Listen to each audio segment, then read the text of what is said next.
Hi, everybody, it's Mr. Greg, and I am back to read chapter 3 of the first Harry Potter book called The Sorcerer's Stone.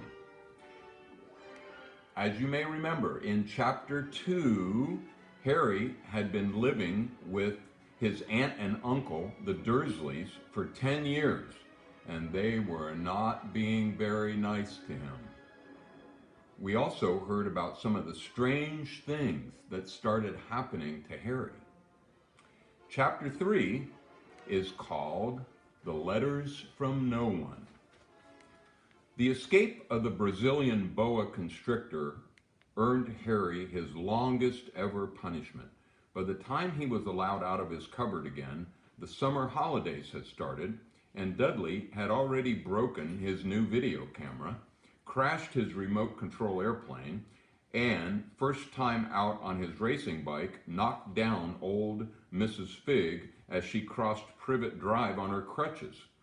Harry was glad school was over, but there was no escaping Dudley's gang, who visited the house every single day. Piers, Dennis, Malcolm, and Gordon were all big and stupid, but as Dudley was the biggest and stupidest of the lot, he was the leader. The rest of them were all quite happy to join in Dudley's favorite sport, Harry hunting. This was why Harry spent as much time as possible out of the house, wandering around and thinking about the end of the holidays where he could see a tiny ray of hope. When September came, he would be going off to secondary school, and for the first time in his life, he wouldn't be with Dudley. Dudley had been accepted at Uncle Vernon's old private school, Smeltings. Piers Polkus was going there too. Harry, on the other hand, was going to Stonewall High, the local public school. Dudley thought this was very funny. They stuffed people's heads down the toilet the first day at Stonewall, he told Harry. Want to come upstairs and practice? No thanks, said Harry. The poor toilets never had anything as horrible as your head down it. It might be sick.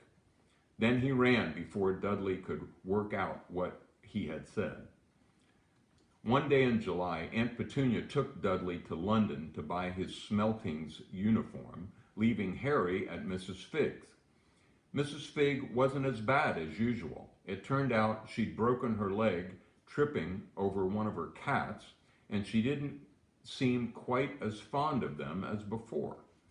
She let Harry watch television and gave him a bit of chocolate cake that tasted as though she'd had it for several years.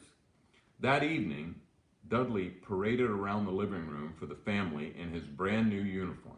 Smeltings boys wore maroon tailcoats, orange knickerbockers, and flat straw hats called boaters. They also carried knobbly sticks used for hitting each other while the teachers weren't looking. This was supposed to be good training for later life. As he looked at Dudley in his new knickerbockers, Uncle Vernon said gruffly that it was the proudest moment of his life. Aunt Petunia burst into tears and said she couldn't believe it was her ickle Dudleykins. He looked so handsome and grown up. Harry didn't trust himself to speak. He thought two of his ribs might already have been cracked from trying not to laugh. There was a horrible smell in the kitchen the next morning when Harry went in for breakfast. It seemed to be coming from a large metal tub in the sink. He went to have a look. The tub was full of what looked like dirty rags swimming in gray water. What's this? He asked Aunt Petunia. Her lips tightened as they always did if he dared to ask a question. Your new school uniform, she said. Harry looked in the bowl again. Oh, he said, I didn't realize it had to be so wet. Don't be stupid, snapped Aunt Petunia. I'm dyeing some of Dudley's old things gray for you. It'll look just like everyone else's when I'm finished. Harry seriously doubted this, but thought it best not to argue. He sat down at the table and tried not to think about how he was going to look on his first day at Stonewall High. like he was wearing bits of old elephant skin, probably. Dudley and Vernon came in, both with wrinkled noses because of the smell from Harry's new uniform. Uncle Vernon opened his newspaper as usual, and Dudley banged his smelting stick, which he carried everywhere, on the table. They heard the click of the mail slot and flop of letters on the doormat. "Get the mail, Dudley," said Uncle Vernon from behind his paper. "Make Harry get it. Get the mail, Harry. Make Dudley get it. Poke him with your smelting stick, Dudley." Harry dodged the smelting stick and went to get the mail. 3 things lay on the doormat: a postcard from Uncle Vernon's sister Marge, who was vacationing on the Isle of Wight, a brown envelope that looked like a bill, and a letter for Harry. Harry picked it up and stared at it, his heart twanging like a gigantic elastic band. No one ever in his whole life had written to him. Who would? He had no friends, no other relatives. He didn't belong to the library, so he never even got rude notes asking for books back. Yet here it was, a letter addressed so plainly there could be no mistake. Mr. H. Potter, The Cupboard Under the Stairs, 4 Privet Drive, Little Winging, Surrey. The envelope was thick and heavy, made of yellowish parchment, and the address was written in emerald green ink. There was no stamp. Turning the envelope over, his hand trembling, Harry saw a purple wax seal bearing a coat of arms: a lion, an eagle, a badger, and a snake surrounding a large letter H. "Hurry up, boy," shouted Uncle Vernon from the kitchen. "What are you doing? Checking for letter bombs?" He chuckled at his own joke. Harry went back to the kitchen, still staring at his letter. He handed Uncle Vernon the bill and the postcard, sat down, and slowly began to open the yellow envelope. Uncle Vernon ripped open the bill, snorted in disgust, and flipped over the postcard. "Marge is ill," he informed Aunt Petunia. "Ate a funny whelk." "Dad," said Dudley suddenly, "Dad, Harry's got something." Harry was on the point of unfolding his letter, which was written on the same heavy parchment as the envelope, when it was sharply jerked out of his hand by Uncle Vernon. "That's mine," said Harry, trying to snatch it back. "Who'd be writing to you?" sneered Uncle Vernon, shaking the letter open with one hand and glancing at it. His face went from red to green faster than a set of traffic lights, and it didn't stop there. Within seconds, it was the grayish white of old porridge. "Petunia," he gasped. Dudley tried to grab the letter and read it, but Uncle Vernon held it high out of his reach. Aunt Petunia took it curiously and read the first line. For a moment, it looked as though she might faint. She clutched her throat and made a choking noise. "Vernon! Oh my goodness, Vernon!" They stared at each other, seeming to have forgotten that Harry and Dudley were still in the room. Dudley wasn't used to being ignored. He gave his father a sharp tap on the head with his smelting stick. "I want to read that letter," he said loudly. "I want to read it," said Harry furiously, "as it's mine." "Get out, both of you," croaked Uncle Vernon, stuffing the letter back inside its envelope. Harry didn't move. "I want my letter," he shouted. "Let me see it," demanded Dudley. "Out," roared Uncle Vernon, and he took both Harry and Dudley by the scruff of their necks and threw them into the hall, slamming the kitchen door behind them. Harry and Dudley promptly had a furious but silent fight over who would listen at the keyhole. Dudley won, so Harry, his glasses dangling from one ear, lay flat on his stomach to listen at the crack between the door and the floor. "Vernon," Aunt Petunia was saying in a quivering voice, "look at the address. How could they possibly know where he sleeps? You don't think they're watching the house?" "Watching, spying, might be following us," muttered Uncle Vernon wildly. "But what should we do, Vernon? Should we write back? Tell them we don't want—" Harry could see Uncle Vernon's shiny black shoes pacing up and down the kitchen.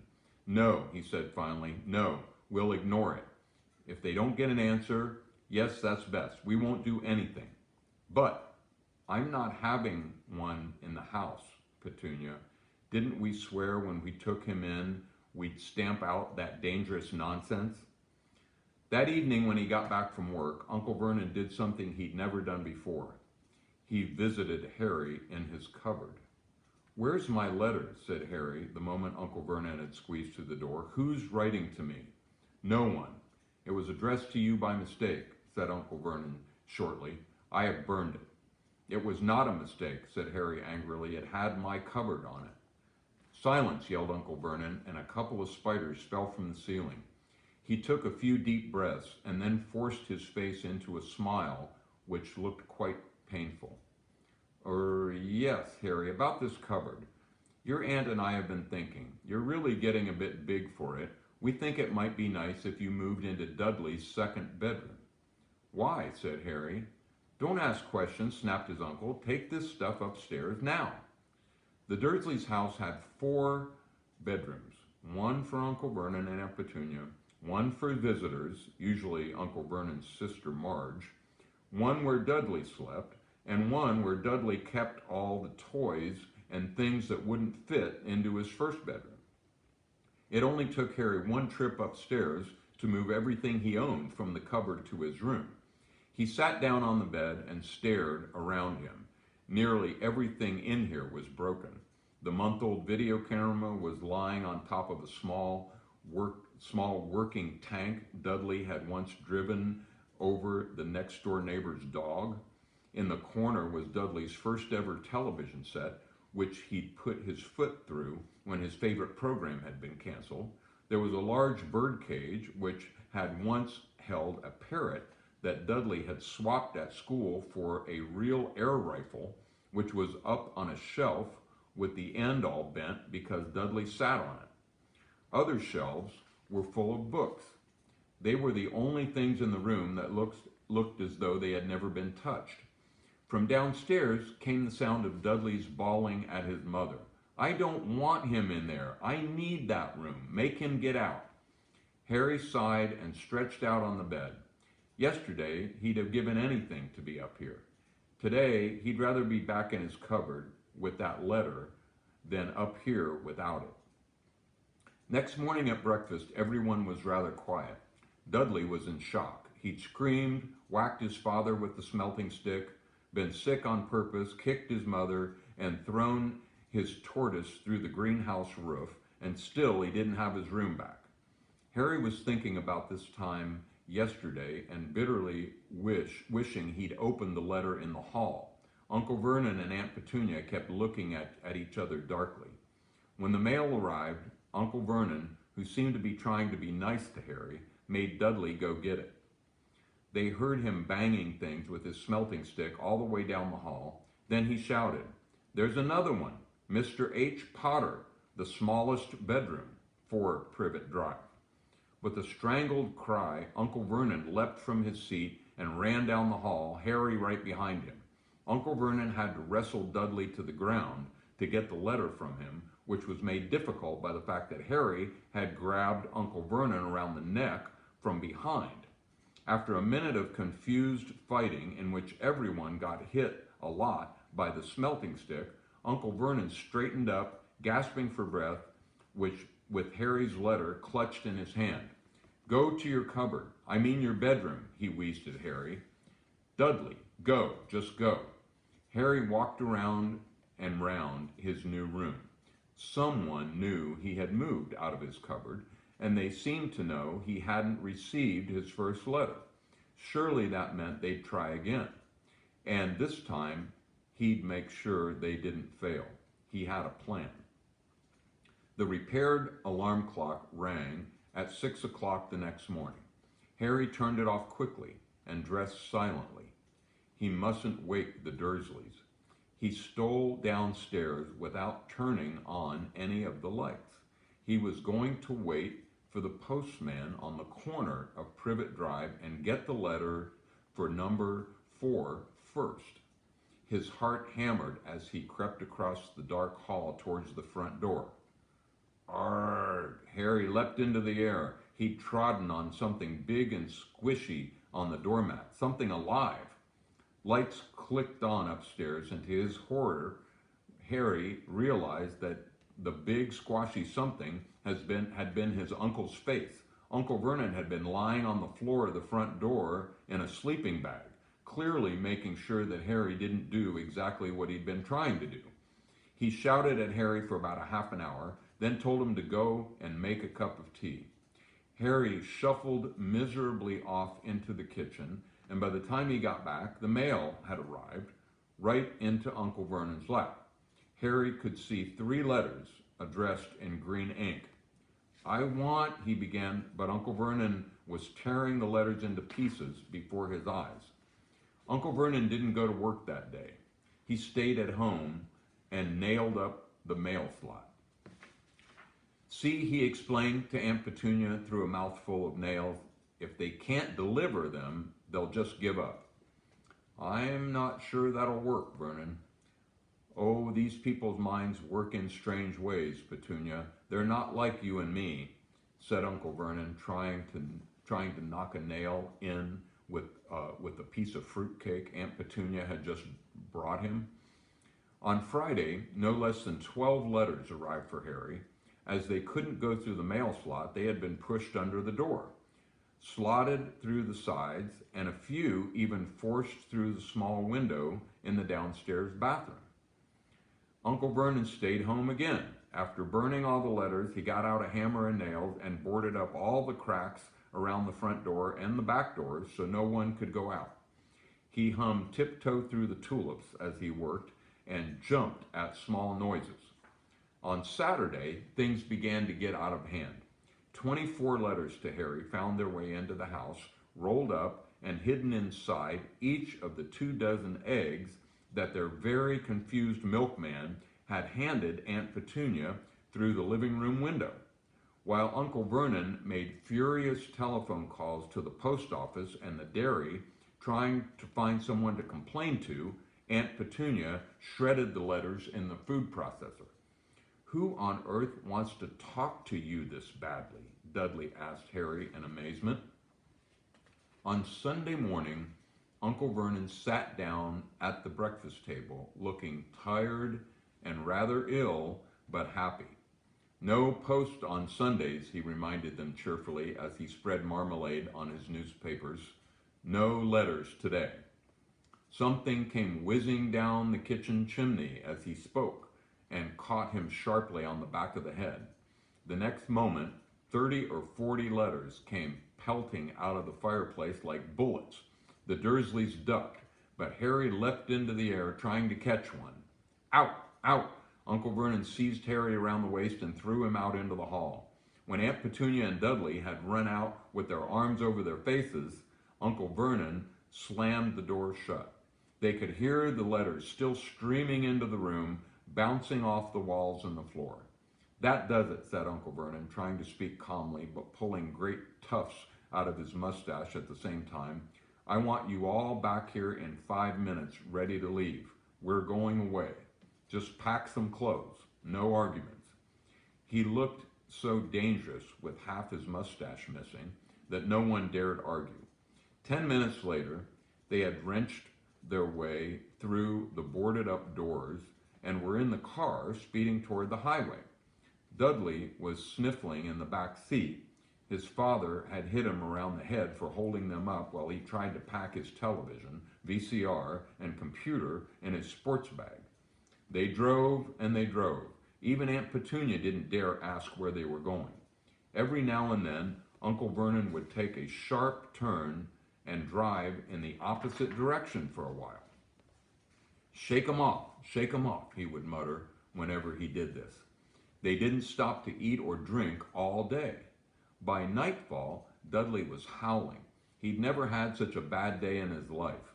He was hungry, he'd missed 5 television programs he wanted to see, and he'd never gone so long without blowing up an alien on his computer. Uncle Vernon stopped, at last, outside a gloomy-looking hotel on the outskirts of a big city. Dudley and Harry shared a room with twin beds and damp, musty sheets. Dudley snored, but Harry stayed awake, sitting on the windowsill, staring down at the lights of passing cars and wondering. They ate stale cornflakes and cold tinned tomatoes on toast for breakfast the next day. They had just finished when the owner of the hotel came over to their table. "Excuse me, but is one of you Mr. H. Potter?" "Only I got about 100 of these at the front desk." She held up a letter so they could read the green ink address. "Mr. H. Potter, room 17, Railview Hotel, Cokeworth." Harry made a grab for the letter, but Uncle Vernon knocked his hand out of the way. The woman stared. "I'll take them," said Uncle Vernon, standing up quickly and following her from the dining room. "Wouldn't it be better just to go home, dear?" Aunt Petunia suggested timidly hours later, but Uncle Vernon didn't seem to hear her. Exactly what he was looking for, none of them knew.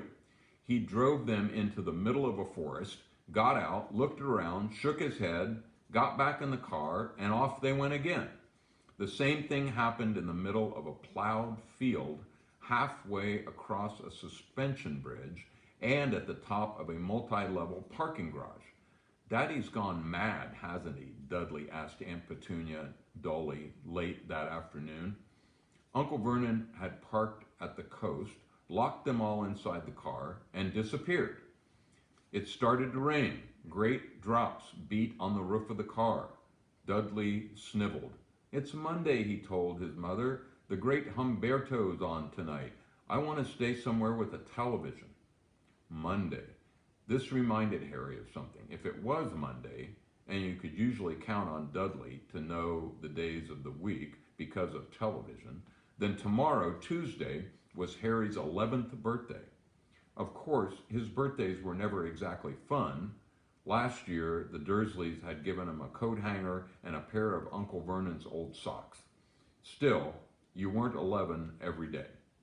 Uncle Vernon was back, and he was smiling. He was also carrying a long, thin package and didn't answer Aunt Petunia when she asked what he'd bought. "Found the perfect place," he said. "Come on, everyone out." It was very cold outside the car. Uncle Vernon was pointing at what looked like a large rock way out at sea. Perched on top of the rock was the most miserable little shack you could imagine. One thing was certain, there was no television in there. "Storm forecast for tonight," said Vernon gleefully, clapping his hands together, "and this gentleman's kindly agreed to lend us his boat." A toothless old man came ambling up to them, pointing with a rather wicked grin at an old rowboat bobbing in the iron-gray water below them. "I've already got us some rations," said Uncle Vernon, "so all aboard." It was freezing in the boat.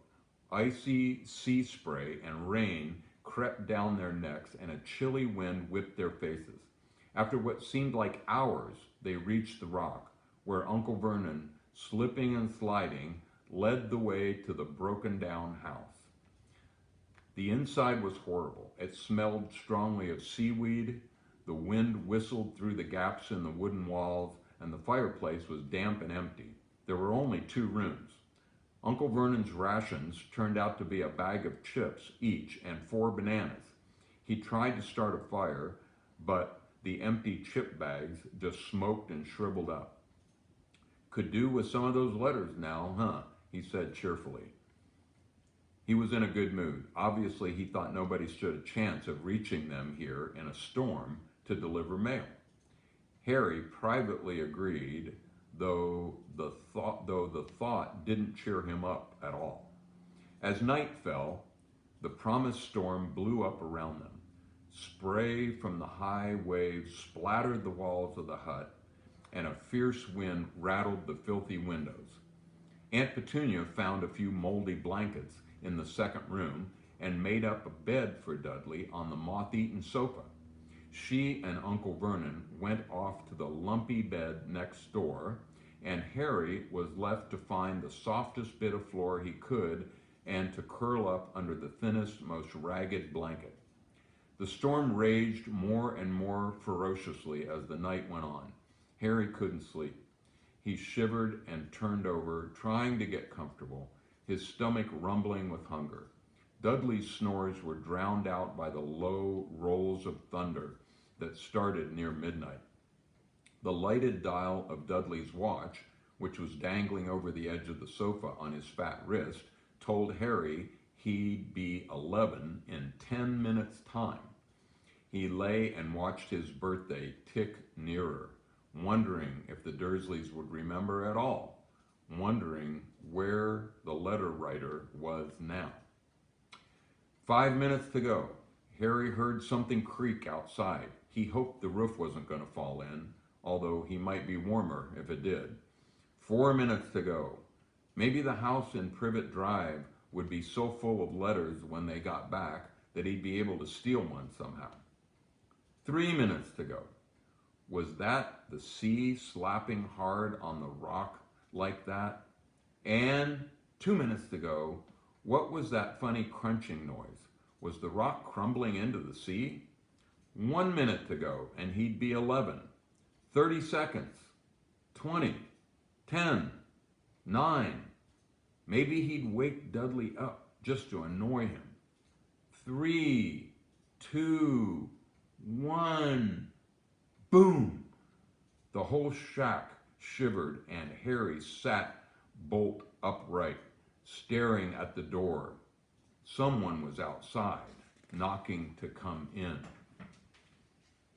And that is the end of chapter 3, and I will see you next time when it's time to read chapter 4. See ya.